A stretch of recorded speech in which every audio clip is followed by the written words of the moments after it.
Ya, halo, selamat siang pemirsa. Apa kabar Anda di akhir pekan kali ini? Senang sekali saya Pram Senjaya kembali hadir menemani Anda dalam Ayu Siang kali ini pemirsa. Selain 3 berita utama tadi, Ayu Siang juga akan menyuguhkan beragam informasi penting lainnya. Dan Ayu Siang kali ini kami awali dari Jakarta. Belasan bangunan semi permanen di permukiman padat penduduk di Jalan Kampung Bulak, Semanan, Kalideres, Jakarta Barat ludes terbakar pada Jumat malam. Kebakaran diduga akibat korsleting listrik. Kebakaran lokasi bertitik di Kampung Persaki Kampung Bulak, seberang rel. Demikian informasinya, izin pimpinan laporan. Kobaran api dengan cepat membakar habis belasan bangunan semi permanen di permukiman padat penduduk Jalan Kampung Bulak, Samanan, Kalideres, Jakarta Barat.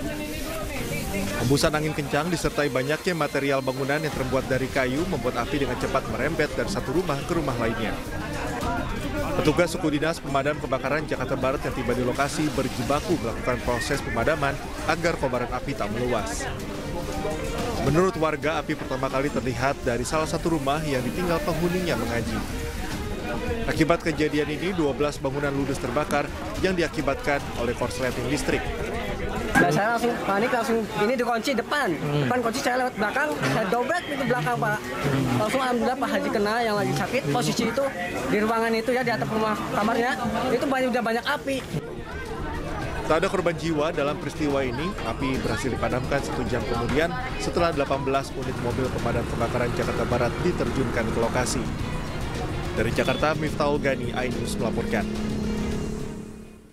Sementara itu pemirsa, sejumlah kamar karyawan dan sejumlah lapak yang berada di gudang kardus di Jalan Kertajaya Raya, Penjaringan, Jakarta Utara Jumat malam juga hangus terbakar. Kebakaran ini diduga akibat kompor menyala yang ditinggal pemiliknya.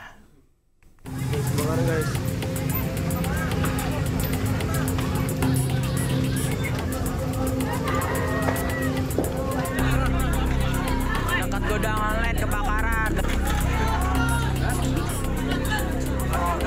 Warga di kawasan Jalan Kertajaya Raya, Penjaringan, Jakarta Utara panik saat api membakar sejumlah kamar karyawan, gudang kardus, dan lapak pengepul barang bekas. Banyaknya material yang mudah terbakar membuat api dengan cepat membesar dan merambat ke lapak barang bekas yang letaknya bersebelahan dengan kamar karyawan.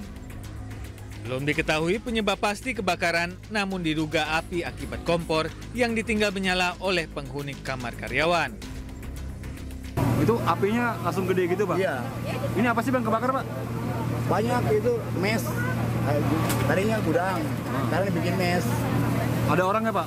Ada 3 keluarga. 3 keluarga? Iya. Itu keluar semua atau ada korban? Nggak ada korban, paling barang doang habis. Jadi selain bedeng apa aja? Selain bedeng, api bisa dilokalisir karena sebelahnya kan ada gudang ya, gudang styrofoam, jadi itu bisa kami lokalisir. Jadi alhamdulillah perambatan bisa segera diatasi. Penugasan ini sebenarnya pabrik apa sih, Pak? Untuk akses tempatnya ini gudang ya, gudang yang tidak terpakai, cuman dimanfaatkan oleh warga sekitar untuk barang-barang bekas.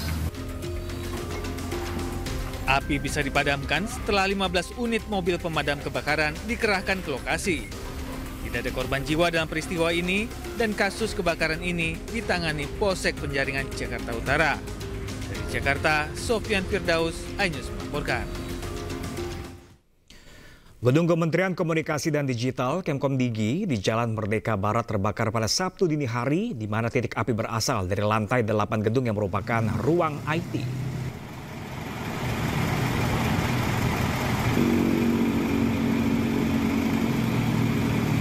Ya, pemirsa, asap tebal menyelimuti halaman gedung Kementerian Komunikasi dan Digital di Jalan Medan Merdeka Barat Sabtu dini hari tadi. Para petugas pemadam kebakaran yang tiba di lokasi memasuki gedung untuk memadamkan api. Asap tebal muncul pertama kali dari lantai 8 gedung Komdigi di mana terdapat ruangan IT. Ada dugaan kebakaran karena korsleting listrik dari ruangan tersebut. Api pun dapat dipadamkan setelah petugas pemadam kebakaran mengerahkan 12 unit damkar.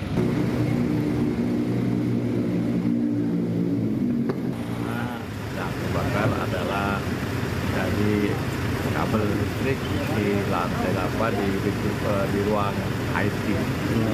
Itu ada perambatan tadi ya, Pak? Ya, Alhamdulillah sampai saat ini kita telusuri tidak ada. Alhamdulillah emang dugaan sementara adanya korban. Pemirsa, sebuah mobil terjun di Kali Angke yang berada di Jalan Pangeran Tubagus Angke, Tambora, Jakarta Barat. Diduga sopir kurang konsentrasi saat berkendara.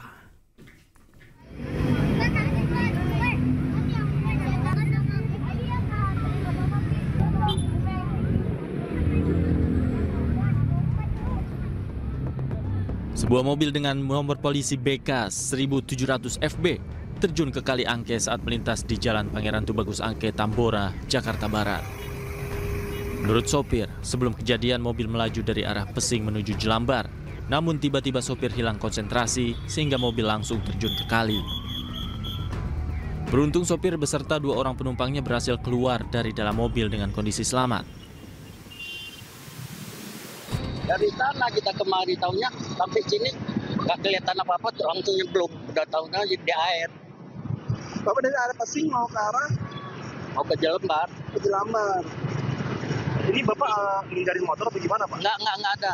Jalan pelan gitu tiba-tiba nggak kelihatan apa-apa, langsung udah di air. Ngantuk atau gimana? Nggak. Pelan lagi kita. Itu nggak ada bekas rusaknya, tapi ada bekas semennya itu nggak ada bekas bilas itu. Satu unit kendaraan berat kren milik Sudin Gulkarmat Jakarta Barat dioperasikan untuk mengevakuasi mobil. Endapan lumpur yang mencapai 1 meter lebih sempat menyulitkan evakuasi kendaraan. Setelah 1 jam, mobil akhirnya berhasil dievakuasi. Oh ya, kita dari tim pemadam kebakaran Jakarta Barat telah mengevakuasi mobil menggunakan peralatan medan berat, unit medan berat untuk mengangkat, dan tadi terkendala karena dalamnya air dan tebalnya lumpur ke dalam, ya kemungkinan agak berat lah ditariknya. Kasus kecelakaan ini kini ditangani unit Laka Lantas Satwil Jakarta Barat. Arus lalu lintas yang sempat tersendat pun kembali lancar. Dari Jakarta, Miftahul Gani, iNews melaporkan.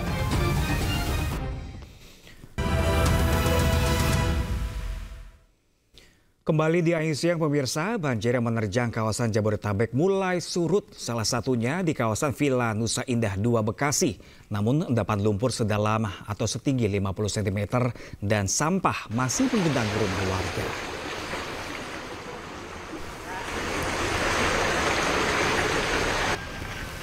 Banjir yang menerjang perumahan warga di Villa Nusa Indah 2, Kecamatan Gunung Putri, Kabupaten Bogor, Jawa Barat mulai berangsur surut. Namun permasalahan baru muncul lantaran banjir membawa endapan lumpur dan sampah setinggi 50 cm. Sejumlah warga mulai membersihkan rumah dari endapan lumpur dan sampah akibat banjir setinggi 4 meter lebih ini. Banjir kali ini bahkan lebih parah dibanding tahun 2020 lalu. Warga mengaku masih membutuhkan bantuan seperti logistik, air bersih dan truk air untuk membersihkan rumah dan lingkungan dari endapan lumpur.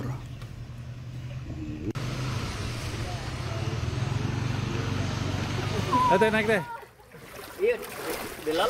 Sementara di Karawang, Jawa Barat, pemirsa, banjir yang menerjang sejak 5 hari lalu mulai berangsur surut. Saat ini ketinggian air mencapai setinggi 1 meter lebih. Sejumlah warga juga sudah kembali ke rumahnya masing-masing untuk membersihkan rumah dari endapan lumpur. Sementara itu, pemerintah Kabupaten Karawang telah melakukan koordinasi dengan Balai Besar Wilayah Sungai Citarum, Jawa Barat dalam upaya penanganan banjir di Desa Karanglinggar, Kecamatan Teluk Jambe Barat. Nantinya lahan seluas 5 hektar akan dibangun pada tahun ini sebagai kolam penampungan air. Masih banjir?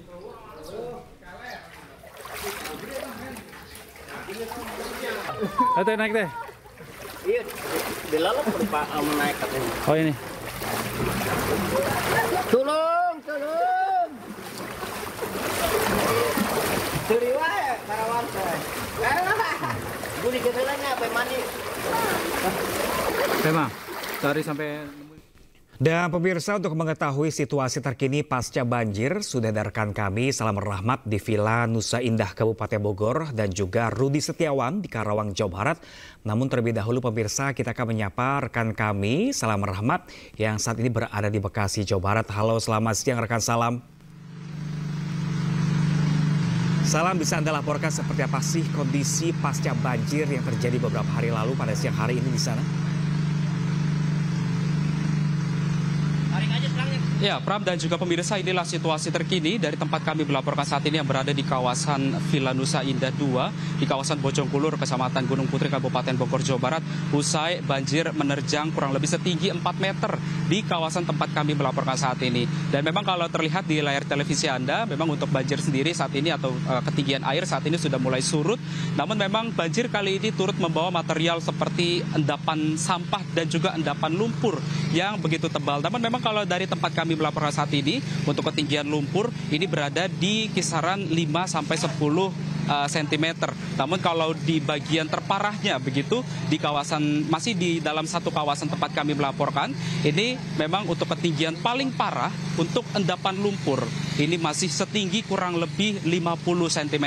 Dan kalau terlihat di layar televisi Anda, Pram dan juga pemirsa begitu, saat ini memang tengah dilakukan bersih-bersih begitu yang dilakukan oleh sejumlah warga yang dibantu dengan sejumlah relawan begitu untuk membantu rumah-rumah warga yang terkena imbas dari banjir yang turut membawa material seperti sampah dan juga lumpur begitu. Karena memang dapat kami informasikan juga kepada Anda, Pram dan juga pemirsa, bahwa untuk di titik kami melaporkan saat ini baru mendapatkan bantuan seperti dari truk air maupun juga logistik begitu, karena sejak hari Selasa hingga hari Jumat kemarin warga di sini mengaku belum mendapatkan bantuan apapun baik dari pemerintah maupun juga dari relawan begitu, dan baru saja ini seperti truk air baru saja datang untuk tiba membantu warga-warga di sini, karena memang untuk aksesnya sendiri di tempat kami melaporkan saat ini sudah sulit sekali untuk dilintasi oleh kendaraan, karena memang yang tadi sempat kami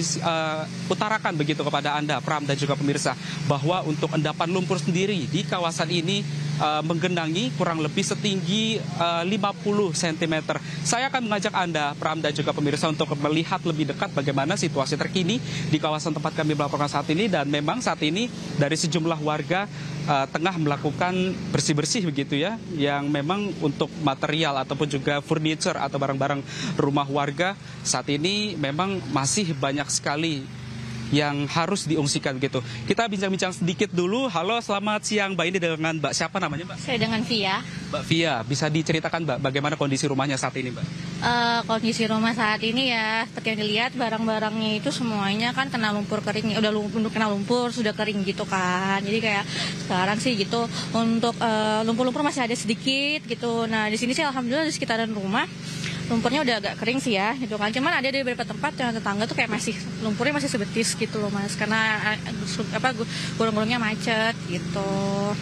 Kemarin di sini sempat banjirnya seberapa dalam Mbak, dan bisa ditunjukkan nggak Mbak? Ini memang kalau dari rumah Mbak sendiri ini kan tingkat 2 ya Mbak ya. Ini seperti apa Mbak banjirnya kemarin Mbak? Setinggi apa Mbak? Kemarin tahun 2025 ini banjirnya itu tinggi banget. Info dari tetangga kemarin tuh yang masih stay di sini, itu dia itu rumah yang itu rumah balkon itu warna biru itu dia bisa sampai lantai 2-nya bisa sampai 10 cm. Bahkan ada yang di ujung di sana lantai 2-nya itu udah kena sekitar sebetis gitu. Jadi emang beragam tapi dan juga cukup dalam gitu. Artinya kalau dibanding dengan banjir tahun 2020 lalu, mana Mbak yang lebih parah? Tahun ini atau tahun 2020 lalu? Tentu tahun ini. Karena kalau misalnya untuk tahun ini kan kayak tahun 2020 kan kayak sekitar 3 meter sampai 3,5 meter ya. Kalau misalnya untuk tahun ini itu bisa sampai 4 meter gitu. Jadi lalu pas kemarin saat banjir sempat mengungsikan barang-barang seperti apa aja Mbak? Kalau untuk barang sih kayak alhamdulillah kayak baju-baju semua alhamdulillah udah dinaikin ya gitu kan. Kayak baju, surat penting, terus apalagi ya kayak ya yang barang-barang penting dulu lah yang bisa diselamatin, karena kan air juga udah naik terus gitu kan. Nah habis itu yang kayak sofa, kasur, kursi, semua udah kerendam semua sih. Gitu. Terima kasih Mbak Fia informasinya. Itu dia Pram dan juga pemirsa bincang-bincang kami bersama dengan salah satu warga terdampak akibat banjir yang terjadi pada hari Selasa lalu. Dan memang kalau dari tempat kami melaporkan saat ini memang bersebelahan dengan bantaran Sungai Cilengsi begitu ya. Yang dari warga sendiri tadi juga berharap agar nantinya pemerintah ini bisa melakukan pendalaman kali ataupun juga normalisasi Sungai Cilengsi yang diharapkan oleh warga ini dapat meminimalisir terjadinya banjir di kawasan Villa Nusa Indah 2, dan warga juga tentunya berharap tadi agar nantinya bantuan-bantuan seperti air bersih, logistik maupun juga truk air ini bisa tiba untuk bisa segera tiba di kawasan tempat kami melaporkan saat ini, karena memang masih banyak sekali endapan lumpur maupun juga sampah yang berserakan di kawasan tempat kami melaporkan saat ini. Kembali ke Anda, Pram. Baik, salam rahmat langsung dari Villa Nusa Indah, Kabupaten Bekasi. Pemirsa, kita bergeser ke Rudi Setiawan di kawasan Karawang, Jawa Barat yang juga terdampak banjir di sana. Selamat siang, rekan Rudi. Seperti apa kondisi banjir pada siang hari ini di sana? Selamat siang, kami informasikan untuk update di Kabupaten Karawang, Jawa Barat. Jawa Barat ini saat ini banjir masih dalam kondisi terendam banjir.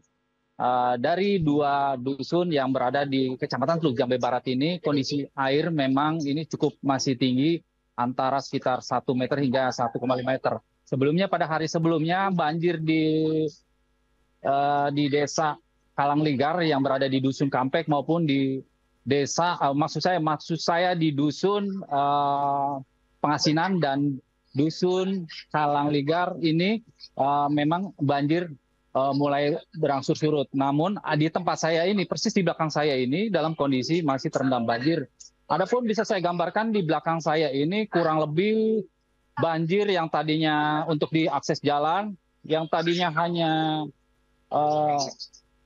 sepaha atau sedada orang dewasa, sebagian sudah mulai surut. Namun untuk di depan saya kondisinya yang saat ini saya berada, dan ini kondisinya cukup masih banjir yang begitu cukup tinggi ya. Dan saya akan menunjukkan kondisi saat ini dalam situasi terkini banjir yang berada di lokasi di desa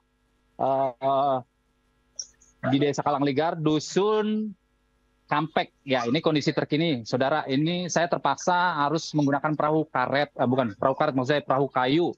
Di mana emang di sini kondisinya karena masih cukup dalam. Ya pemirsa,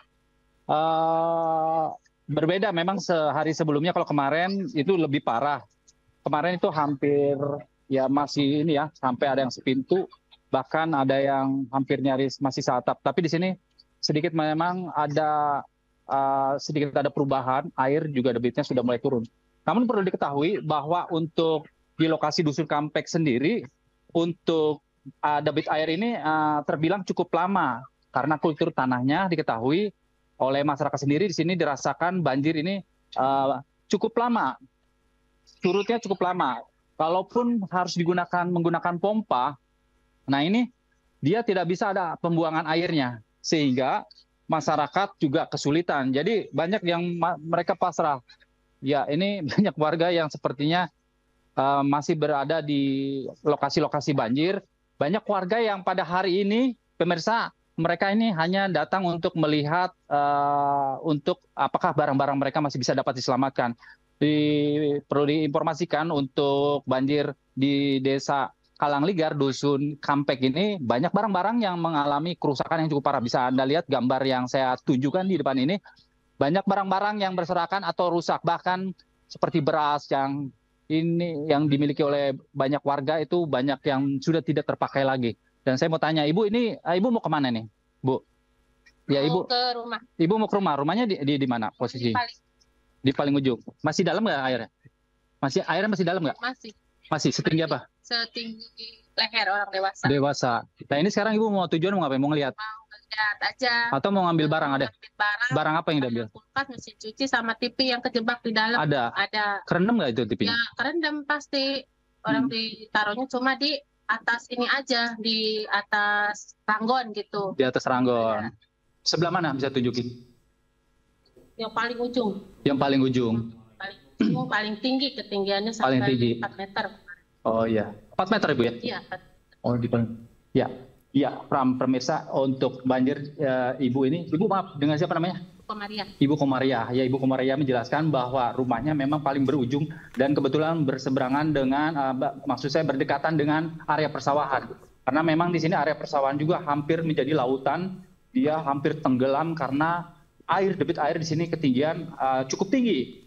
Bisa Anda lihat ini gambar situasi terkini dalam posisi ini hari kelima akibat sungai luapan dari Cibeet, yang mana air yang mengalir dari Bogor melalui Sariut dan kemudian baik Rudi. Ya baik. Oke.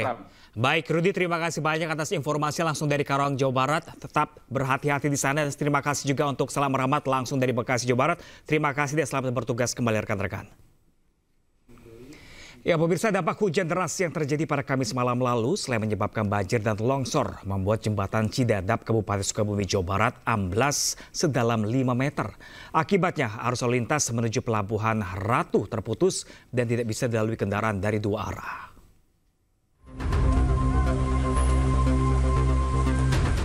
Beginilah kondisi jembatan Cidadap di Kampung Bojongkopo, Kecamatan Sampenan, Kabupaten Sukabumi yang amblas sedalam 5 meter usai diterjang banjir luapan Sungai Cidadap.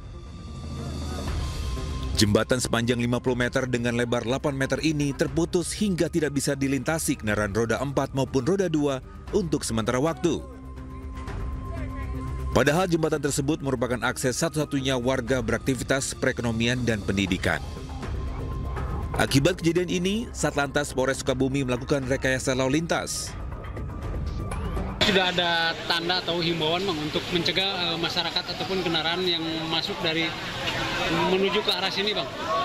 Kita sudah menempatkan personil di dua titik. Yang pertama di Babagan, kedua di Kiara 2 untuk menghimbau masyarakat yang akan melintas ke jembatan Cidadap ini.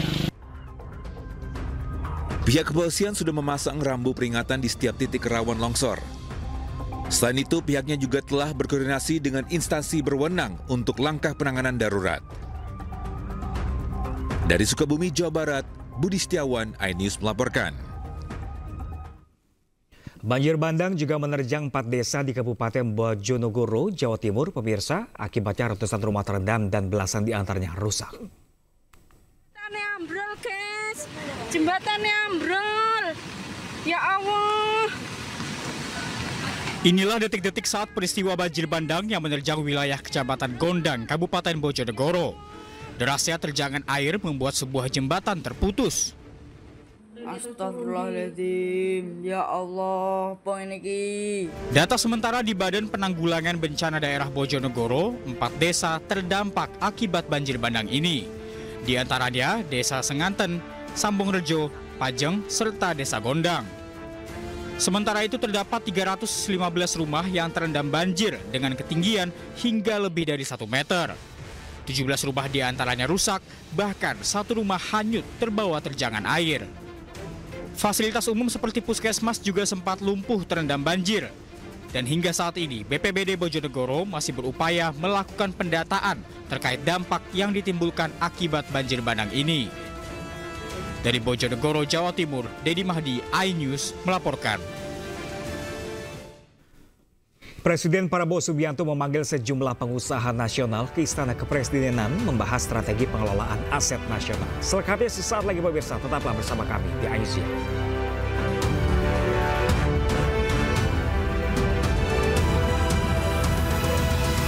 Ya pemirsa, KPK menetapkan Sekjen DPR RI Indra Iskandar sebagai tersangka kasus dugaan korupsi dalam perlengkapan rumah jabatan anggota DPR tahun anggaran 2020. Indra Iskandar ditetapkan sebagai tersangka dengan 6 orang lainnya.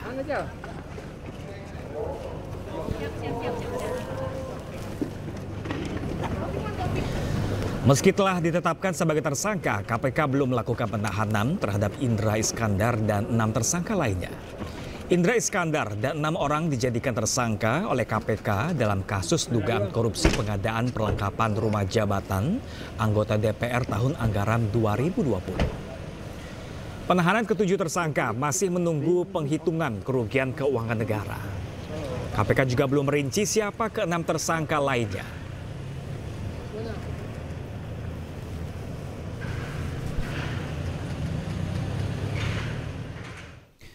Sementara itu pemirsa, Masyarakat Anti Korupsi Indonesia atau MAKI menilai KPK lambat dalam memproses investigasi korupsi rumah dinas DPR RI. MAKI pun membuka adanya sejumlah kejanggalan dalam perjalanan kasus ini. Dan berikut cuplikan dialog bersama Koordinator Masyarakat Anti Korupsi Indonesia, Boyamin Saiman, dalam program Breaking News Jumat malam. Lebaran saya mau menggugat ini karena ini termasuk perkara mangkrak lama. Karena apa? Itu Indra ini sudah pra-peradilan di Pengadilan Jakarta Selatan dan ditolak. Gitu. Dan kemudian pernah dicekal. Nah, cekalnya udah habis itu. Nah, lama-lama terus kemudian saya declare bahwa saya akan mengajukan gugatan pra-peradilan perkara mangkrak di KPK. Salah satunya kasus Petral, 2 ya kasus rumah dinas, 3 EKTP. Gitu. Nah, maka kalau ini baru penetapan tersangka dan alasannya tidak ditahan karena belum ada perhitungan kerugian negara, ya berarti KPK betul-betul lemot gitu. Menurut saya sih ini udah perkara gampang kok, ini kan hanya pengadaan yang itu bisa dilacak, misalnya suppliernya, misalnya pengadaan kursi misalnya. Kan kursi itu tinggal tokonya mana, jual berapa, 1 juta, ternyata dibayar dengan harga 4 juta. Berarti kan ada markup sampai 3 kali lipat misalnya gitu. Jadi ini suatu hal yang gampang kasat mata gitu. Tapi nggak tahu karena tarik ulur apa, tiba-tiba melempem lagi. Coba cek aja itu, cekal tak udah berapa tahun, setahun atau 2 tahun bahkan gitu. Ini kasus ini gitu, setahun lah minimal. Iya, diajukan pra-peradilan dan ditolak oleh hakim. Berarti kan penetapan tersangkanya sah waktu itu. Kok seakan-akan sekarang diumumkan bahwa KPK menetapkan tersangka yang bersangkutan. Berarti kan surat pemberitahuan dimulainya penyidikan itu kan sudah setahun yang lalu. Penetapan tersangka juga sudah setahun yang lalu. Seakan-akan ini KPK itu mau, artinya seakan-akan kalau besok minggu depan atau setelah Lebaran melakukan penahanan kan seakan-akan ini kan perkara baru.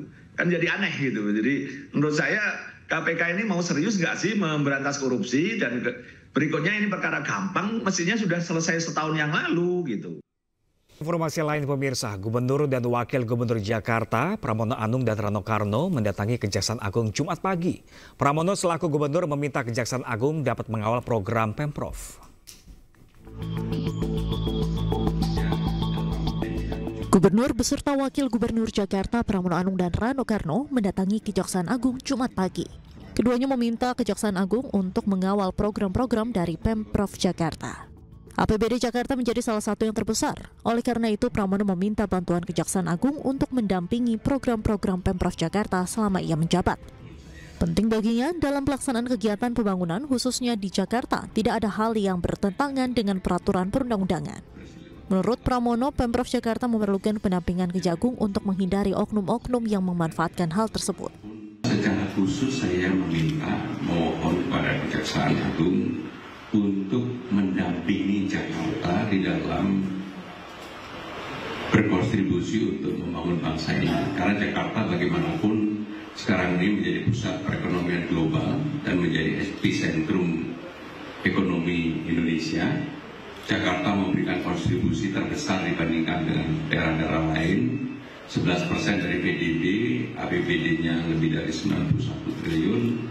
Tentunya kami memerlukan pendampingan supaya di dalam keputusannya di kemudian hari tidak ada ruang lubang bagi siapapun yang ingin memanfaatkan itu.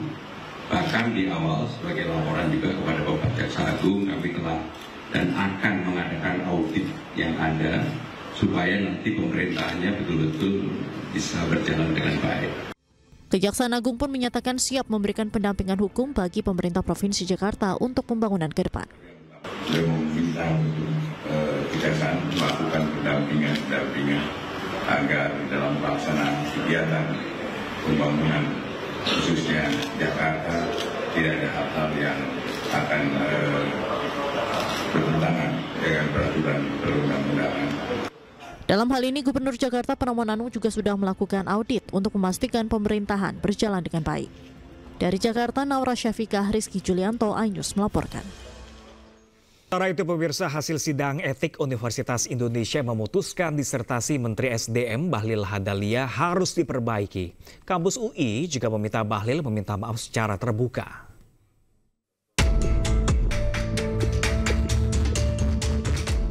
4 organ Universitas Indonesia telah mengambil keputusan dari sidang etik disertasi gelar Doktor Menteri ESDM Bahlil Lahadalia yang bermasalah.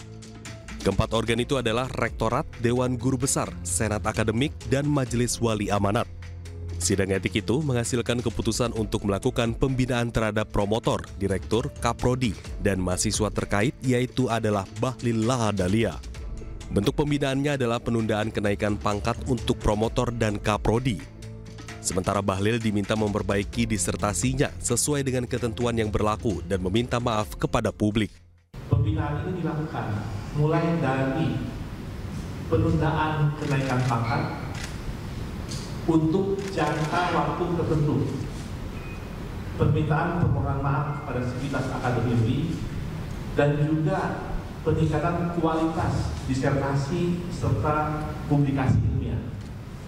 Lebih lanjut, kami menegaskan bahwa persoalan ini harus dipandang secara menyeluruh sebagai momentum untuk melakukan evaluasi dan pembenahan sistem pendidikan khususnya di SKSP UI. Keputusan bersama yang diambil oleh 4 organ Universitas Indonesia ini telah melalui proses yang transparan. Sementara itu, Bahlil Lahadalia mengakui ia belum mengajukan perbaikan disertasinya. Namun ia juga yakin bahwa disertasinya hanya diperbaiki bukan diulang dari awal. Mohon maaf ya. Disertasinya mengulang Pak UI? Enggak tahu ya. Tadi diputuskan. Yang saya tahu, apapun yang diputuskan, saya kan mahasiswa. Apapun yang diputuskan oleh UI, saya akan ikut. Tapi yang saya tahu memang perbaikan. Ya kita perbaiki, karena memang saya belum mengajukan perbaikan ya. Tapi bukan ulang dari awal Pak? Enggak. Universitas juga menyerahkan keputusan apakah Bahlil harus menjalani sidang disertasi ulang atau tidak pada program studi.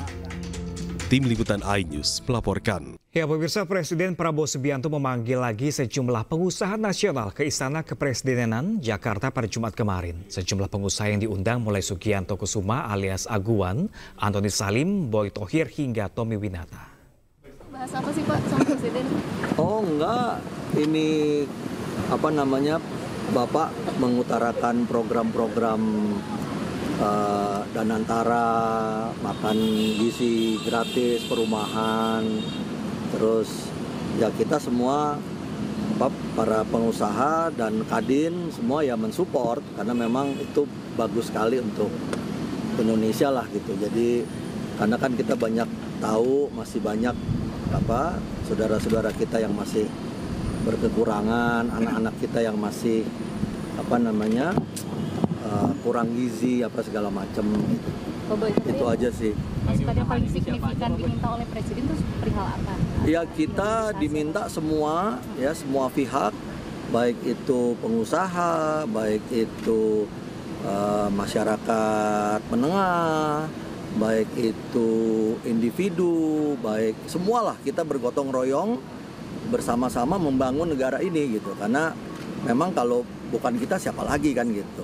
Jadi berarti ini pertemuan pengusaha juga dengan internasional ya? Kenapa?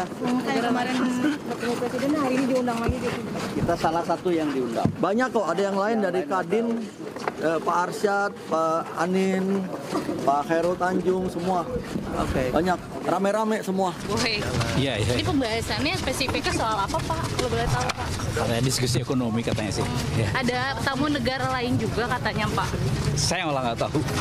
Komitmen investasi juga Pak? Ya. Saya belum ditanya Pak. Terima kasih. Pertemuan apa Pak Aguan? Pertemuan undangan. Iya, undangan apa Pak? Apa itu Pak? Belum tahu. Oke. Ada tamu negara juga Pak? Iya. Ini spesifiknya ke program prioritas pemerintah Pak Aguan? Betul. Ada salah satunya soal PSN atau?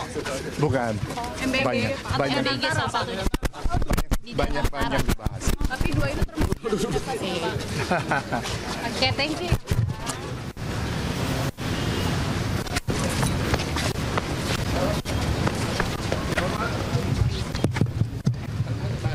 Jalan belum tahu. Kita diundang aja. Kita diundang. Agendanya Pak? Nggak tahu agendanya apa. Tadi udah masuk juga Pak Cete. Siapa? Hal lain Pak Haji Isam, Pak Boy Tohir. Oh iya. Ini membahas soal ekonomi persisnya atau seperti apa Pak Cete? Saya nggak tahu nanti ya, karena belum tahu. Benar-benar saya nggak tahu gitu loh. Jadi dipanggil ya kita datang. Siapa aja? Ya. Belum tahu juga. Katanya ada tamu negara lain Pak Cete. Nggak, belum tahu nanti ya, gitu. Ya. Pak Isa, ini berarti bertemu Presiden ngomongin soal apa Pak? Tapi akan ada dengan pengusaha lainnya ya Pak, nanti goalnya agak sendiri aja ya. Bareng pengusaha lain ya Pak Isam ya? Nanti aja. Oke Pak.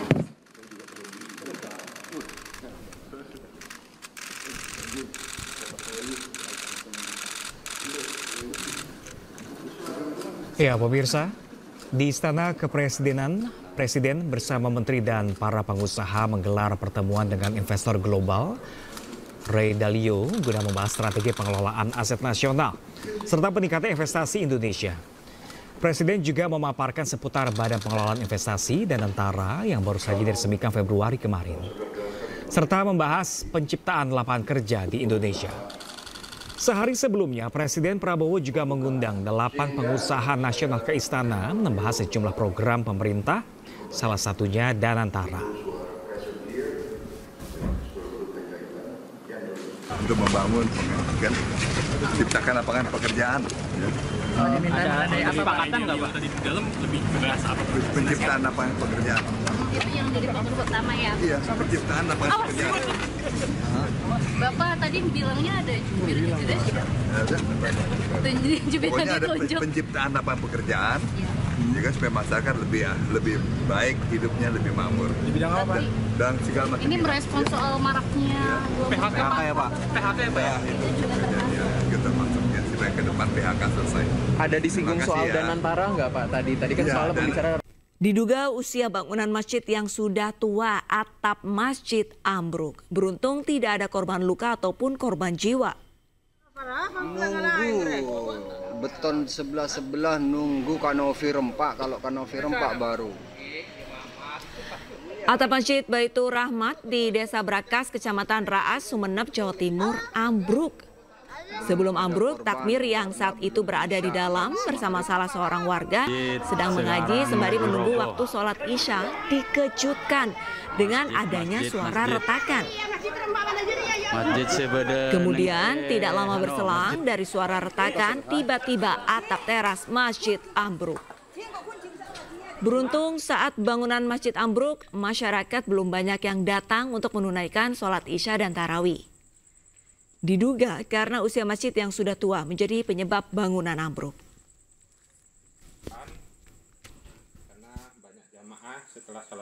Satu SPBU Pertamina di Medan, Sumatera Utara disegel polisi karena terbukti menjual BBM subsidi oplosan. 3 orang di mana 1 diantaranya adalah manajer SPBU ditetapkan menjadi tersangka.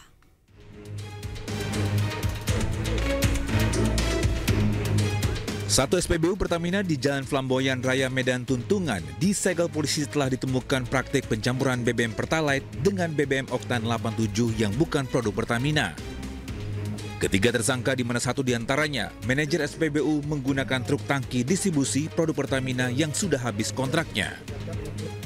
Pengoplosan Pertalite ini telah berlangsung selama lebih kurang 1 tahun yang dipasok 3 kali dalam sepekan. Sekali datang, truk mengangkut 8.000 liter BBM Oktan 87 untuk dicampur dengan Pertalite asli Pertamina. Truk ini memang truk yang dulunya merupakan ada kontrak kerjasama dengan Pertamina. Namun saat ini sudah tidak ada kontrak, sehingga disitulah modus operandinya mengelabui penyalahgunaan niaga BBM jenis Pertalite ini dengan menggunakan tangki Pertamina. Mengelabuinya seperti itu, sehingga dengan menggunakan tangki Pertamina, masyarakat akan meyakini bahwa ini adalah BBM bersubsidi. Menurut Pertamina Patraniaga Regional Sumbagut, dari pengoplosan ini diperoleh keuntungan Rp1.000 per liternya. Jumlah ini 3 kali lipat lebih besar dibandingkan jika menjual Pertalite murni dengan margin Rp300 per liter. Hasil pengujian memang terbukti bahwa kualitas BBM tidak sesuai spesifikasi pemerintah. itu berada di bawah standar produk Pertalite. Polisi masih memeriksa beberapa orang lain sebagai saksi dalam kasus ini yang merugikan banyak pelanggan pengguna BBM subsidi ini. Sementara ketiga tersangka dijerat Undang-Undang Migas dengan ancaman hukuman 6 tahun penjara dan denda 60 miliar rupiah. Dari Medan, Sumatera Utara, Adi Palapa Harhab, iNews melaporkan.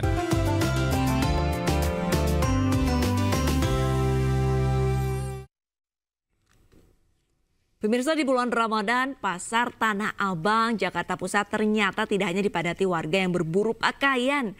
Buah kurma juga diburu sehingga omset pedagang naik 2 kali lipat.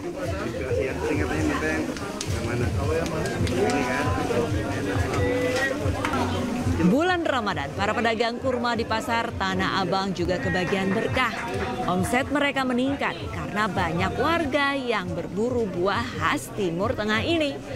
Beragam jenis kurma impor yang laris, diantaranya kurma madu Mesir, Tunisia, Sukari, Ajwa, dan Mejol. Harga kurma dan kismis dijual beragam, dimulai dari Rp25.000 hingga Rp250.000 per kilogramnya. Pedagang kurma mengaku selama bulan suci Ramadan 2025 omset naik 2 hingga 3 kali lipat dari hari biasanya.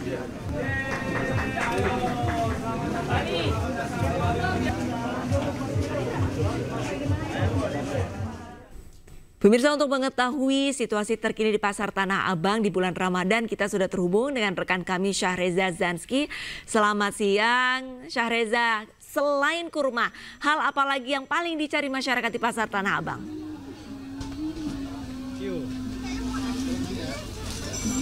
Ya, baik Arista dan juga pemirsa, selamat siang. Pasar Tanah Abang terbukti masih digandrungi oleh para pembeli dari berbagai wilayah.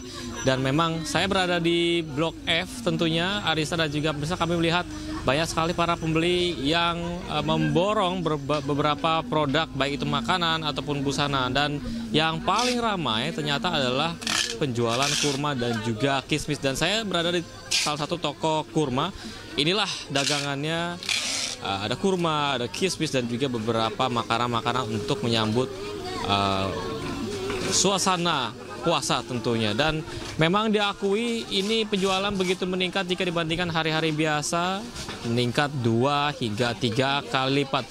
Dan bisa Anda lihat memang Alisa dan juga pemirsa melihat ada beberapa ibu-ibu yang hendak memilih beragam jenis kurma. Dan jelas ada beragam jenis kurma, ada kurma Ajwa, kurma madu Mesir, Tunisia, dan juga Mejol. Dan tentunya untuk mengetahui informasi lebih lanjut, Arlista, saya ingin mengajak Anda untuk berdiskusi dengan salah satu pedagang yang ada di ruko ini. Selamat siang, Mas Tamam. Siang Mas. Mas Tamam sibuk sekali melayani para pembeli. Alhamdulillah, yang penting berkah gitu aja. Mas, gimana? Bisa dibocorin berapa omsetnya nih Mas? Katanya beberapa naik nih Tanah Abang. Ya kalau omset relatif sih Bang. Tapi intinya kalau dari segi penjualan emang mengalami peningkatan dari bulan-bulan kemarin dibanding dengan bulan puasa. Mas Tama, bisa dijelasin ini jenis kurma apa saja dan dijual dari harga berapa, dari yang termurah dan termahal? Iya. Kita jualnya variasi Bang ya, dari kurma Mesir ada, kurma Madinah, Tunisia, Sukari, Ajwa, Mejol, dan lain-lain lah sebenarnya. Tapi ada beberapa yang favorit di toko kita yang dibeli oleh pelanggan. Itu yang paling laku di sini itu Tunisia, terus Sukari, kurma Ajwa, kurma Mejol itu. Terakhir Om, selain kurma apa aja nih yang menyambut bulan puasa dan juga Lebaran? Yang laris di sini kalau buat memasuki bulan ini kan persiapan buat Lebaran juga. Ini kismis, macam-macam kismis ada, laris juga, terus macam-macam kacang-kacangan dari Timur Tengah, gitu. Baik Mas Tamam, kita doakan semoga laris manis, menyambut bulan suci Ramadan, banyak rezekinya pokoknya Mas Tamam. Terima kasih Mas Tamam. Sama-sama. Arista, seperti itulah, memang begitu ramai dan dari pengamatan kami, kurma yang paling diburu hingga saat ini. Sementara itu Arista, kembali ke Anda. Baik, terima kasih banyak laporannya Syahreza Zanski dari Tanah Abang, Jakarta. Dan mungkin sebelum Anda meninggalkan Tanah Abang, bisa saya titip kurma dan kismis di sana. Selamat kembali bertugas. Ya pemirsa, kita ke informasi selanjutnya. Tingkatkan ibadah di bulan suci Ramadan. Penyandang disabilitas di Kota Malang, Jawa Timur mengikuti lomba tadarus Al-Quran. Selain meningkatkan kemampuan mengaji, perlombaan ini juga membuka peluang mereka mengikuti perlombaan tadarus tingkat nasional.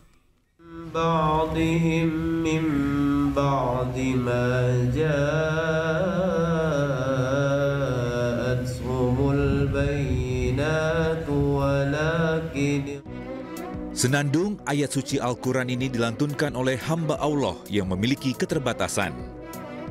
Ya Allah membukakan umatnya untuk memuji Sang Pencipta dan membaca Al-Quran walaupun tidak bisa melihat. Masjid An-Nur, Kompleks Rehabilitasi Sosial Bina Netra, Kota Malang, Jawa Timur menggelar tadarus untuk penyandang tunanetra setiap sore selama Ramadan. Selain tadarus, pihak masjid juga menggelar lomba baca tartil sensori Al-Quran dan sitirs hadis. Berbeda sekali dalam proses pembelajaran Al-Quran Braille, walaupun mereka kita ajarkan secara klasikal, akan tetapi untuk mengetahui bahwa mereka itu ada perkembangan, belajar Al-Quran Braille itu harus diperlakukan secara individual dalam satu kelas, sehingga itu yang menjadi tantangan. Bagi penyandang tunanetra butuh waktu 1 tahun untuk lancar dan fasih membaca Al-Quran Braille. Kesulitannya untuk membaca, untuk membedakan harokat, masih juz 30 sama 29. Perbedaan penulisan, tajwid, dan membaca harokat jadi tantangan tersendiri dalam mengkaji Al-Quran Braille. Selain mendapatkan hadiah, pemenang dalam lomba tadarus nantinya akan diikutsertakan kompetisi lebih tinggi, yakni tingkat provinsi hingga tingkat nasional. Dari Malang, Jawa Timur, Denny Irwansyah, iNews melaporkan. Pemirsa, di bulan suci Ramadan, kelenteng tertua di Kota Pangkal Pinang, Bangka Belitung ikut bersuka cita. Jemaat kelenteng berdonasi dengan membagikan ribuan paket sembako untuk warga yang membutuhkan.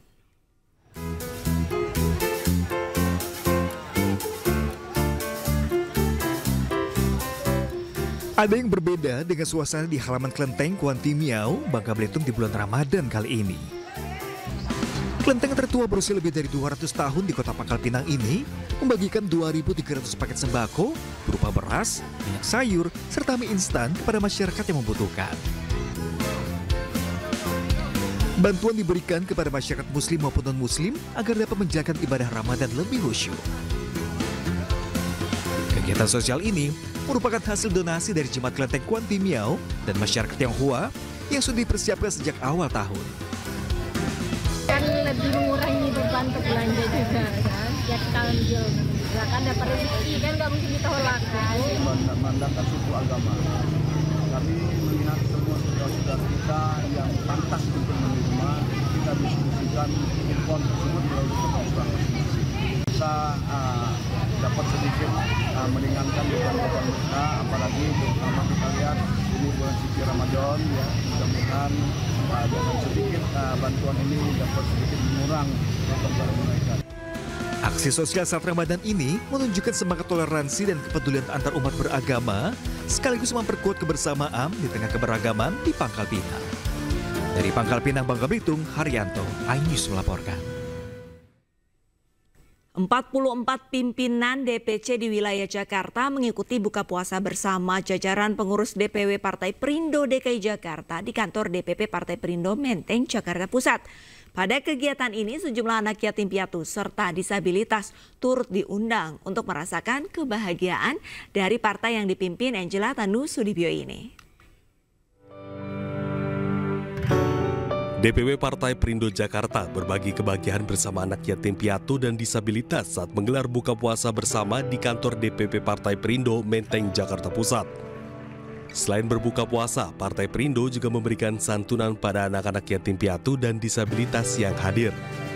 Acara bukber dengan tema Sucikan Jiwa, Jernihkan Hati, Sambut Ramadan Penuh Berkah ini juga dihadiri Waketum 3 DPP Partai Perindo Tama Satria Langkun bersama perangkat struktur kelembagaan yang ada di DPW, DPD, dan DPC hingga DPRT di wilayah Jakarta. Ke depan kita akan melakukan transformasi kelembagaan yang ada. Partai Perindo ke depan akan berubah diri menjadi partai yang memang betul-betul kuat di tingkat akar rumput. Ini yang memang menjadi konsen dari Waketum dalam aktivitas Partai Perindo. Selain Bukber, jajaran pengurus DPW juga berencana melakukan safari Ramadan hingga ke tingkat kelurahan di wilayah Jakarta untuk mempererat konsolidan antara jajaran pengurus Partai Perindo. Target dan harapan kita tentu dari satu kursi menjadi satu fraksi nanti di DPRD DKI tahun 2029. Untuk itu perlu semangat, perlu militansi, dan tentu kita solidkan barisan untuk menyatukan visi dan misi kita menuju pemenangan 2009. Buka puasa bersama dengan seluruh struktural, kita akan keliling dari kabupaten per kabupaten, kita akan tinjau langsung, kita akan mencoba bersama-sama merangkul kawan-kawan pengurus struktural yang ada di kabupaten, kecamatan, hingga kelurahan. Sementara itu, partai yang dipimpin Ketua Umum Angela Tano-Sudibyo ini mendorong jajarannya untuk tunjukkan komitmennya hadir ke tengah masyarakat guna memberikan bantuan serta pertolongan bagi warga yang membutuhkan. Tim Liputan iNews melaporkan.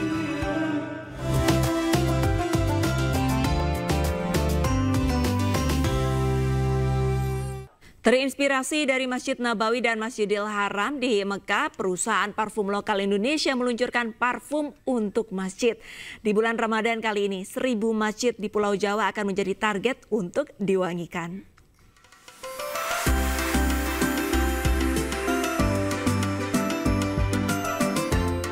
Enesis Group melalui brand Kispray bersama Badan Amil Zakat Nasional dan Dewan Masjid Indonesia menggelar program kolaboratif.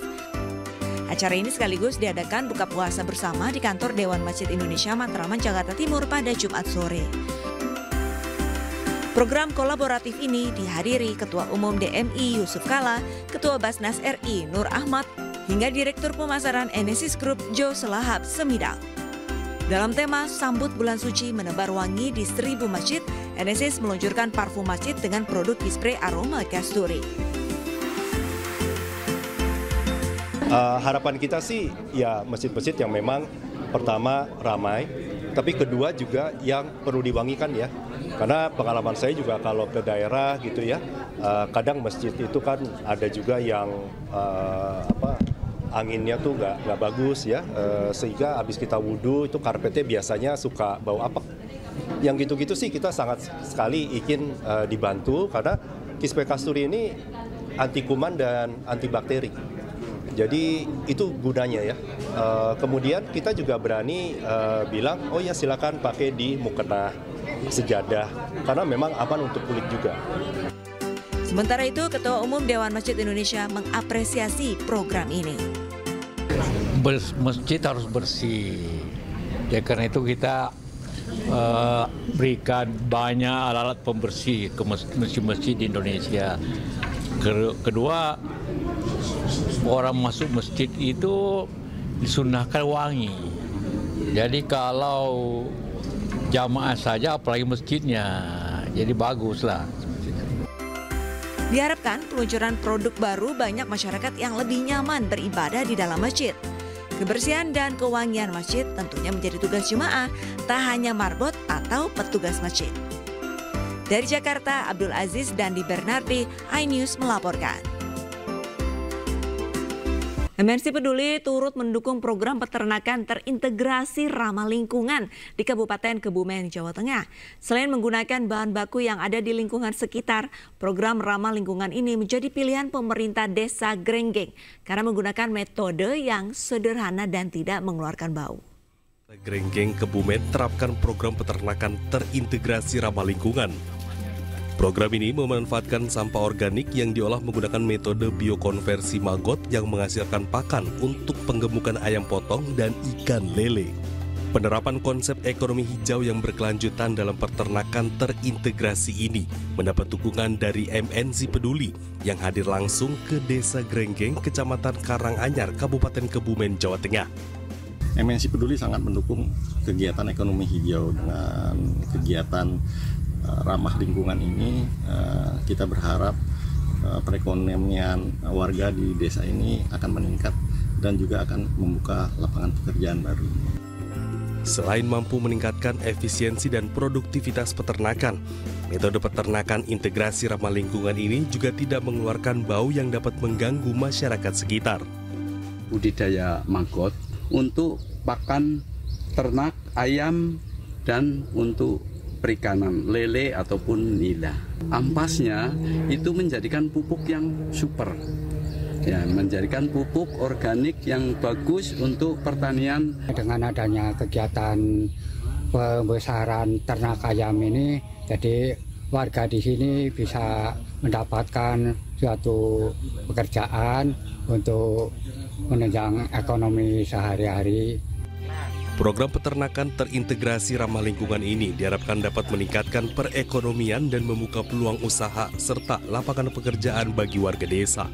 Dari Kebumen, Jawa Tengah, Johartoyo, iNews melaporkan. Pemirsa, sebuah masjid berusia lebih dari 1 abad terdapat di Boyolali, Jawa Tengah. Walaupun sudah tua, masjid peninggalan Raja Keraton Surakarta ini tidak pernah sepi dari jemaah. Dan pemirsa, informasi ini sekaligus menutup perjumpaan kita dalam iNews Siang. Cuplikan tayangan berita iNews bisa Anda saksikan di kanal YouTube @official iNews. Saya Arlista Hadi, pamit undur diri. Terima kasih, selamat beraktivitas, sampai jumpa.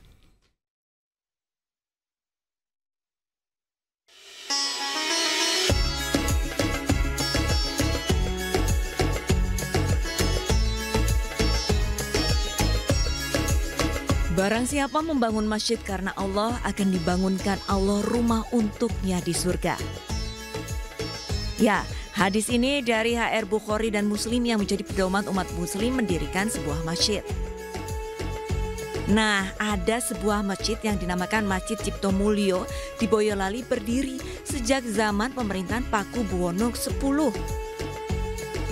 Selain namanya yang unik, yaitu menggunakan bahasa Jawa, bangunan Masjid Cipto menampilkan desain Jawa kuno yang berbentuk limasan dan menyerupai pendopo. Masjid ini memiliki 5 pintu utama, di mana semuanya terletak di bagian depan bangunan masjid. Di atas setiap pintu diberikan ukiran yang disisipkan tulisan PB10, sebagai tanda bahwa masjid tersebut dibangun pada masa pemerintahannya.